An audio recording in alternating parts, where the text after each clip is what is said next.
Pun mungkin bahkan komplain dari beberapa guru atau dari tenaga-tenaga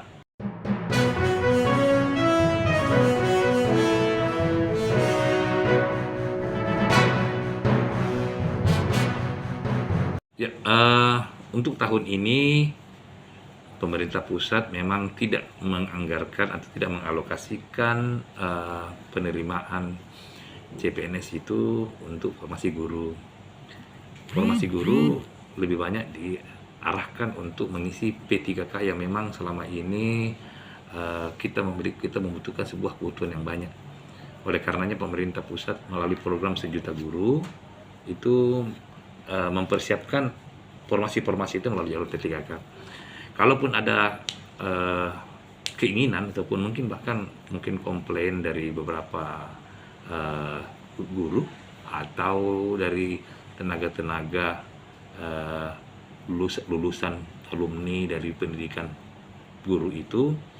Jadi saya pikir memang tahun ini harus kita pahami kebijakan pemerintah ini, mungkin juga dengan pertimbangan bahwa lebih difokuskan kepada tenaga-tenaga honorer guru yang selama ini sudah mengabdi melalui jalur P3K.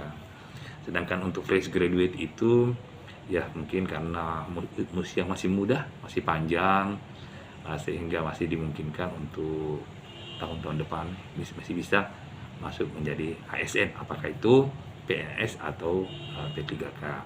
Nah, kami juga berharap, kami sepakat dengan DPR untuk ke depan nantinya formasi guru itu tetap harus ada di CPNS. Kenapa? Karena memang jabatan-jabatan struktural atau misalnya contohnya kepala sekolah sebagai tugas tambahan dari seorang guru itu tidak bisa dijabat oleh P3K tapi harus oleh guru yang berasal dari PNS. Nah, saya pikir dengan pertimbangan-pertimbangan seperti itu ke depan kami berharap guru juga mengisi formasi CPNS, bukan hanya P3K saja. Jadi apa tindak lanjut ke depan mungkin Pak, ada pertemuan? Ya, saya pikir seperti tahun-tahun yang lalu akan pasti ada evaluasi daripada setiap kegiatan, termasuk kegiatan penerimaan dari CPNS dan P3K ini.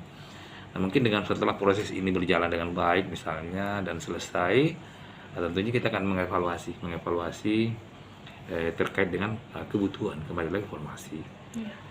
Kita butuh data-data yang lebih akurat terkait dengan berapa sih jumlah guru-guru kita yang pensiun setiap tahunnya. Tentunya untuk pemerintah provinsi saya kira tidak susah untuk mendapatkan data itu. Nah, proyeksi ke depan tentunya kita akan menghitung apakah tenaga-tenaga guru yang pensiun yang dari PNS ini itu bisakah semua ditergantikan oleh P3K atau mungkin boleh tapi tidak semua.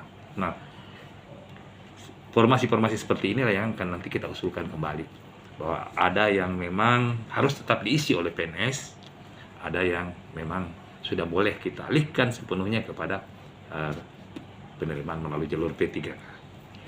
Untuk jabatan-jabatan seperti kepala sekolah dan lain-lain nantinya itu Pak seperti apa? Iya, kalau untuk kepala sekolah saya pikir memang itu harus dari PNS, ya, bukan dari P3K. Karena P3K yang memiliki batas waktu perpanjangan kontrak setiap tahun selama sekian 5 tahun, tentunya tidaklah terlalu safe ya kalau untuk diberi amanah untuk mengelola sebuah sekolah sebagai kepala sekolah. Iya. Nah, jauh lebih aman, lebih bagus kalau memang itu adalah formasi pegawai negeri sipil PNS itu. Jadi untuk jenjang karir P3K ke depan seperti apa Pak? Saya pikir kalau P3K kan kalau kita melihat hakikatnya P3K berbeda dengan PNS itu hanya pada aspek-aspek tertentu saja. Untuk misalnya tidak punya pensiun ya dan sebagainya. Nah, ke depan nantinya mungkin akan ada jenjang-jenjang karir sendiri untuk P3K itu. Namun demikian pemerintah sampai saat ini tentunya kan belum merumuskan itu ya.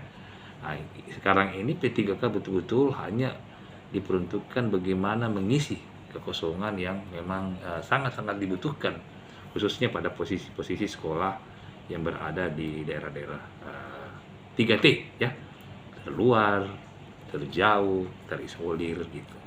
Nah, seperti itu.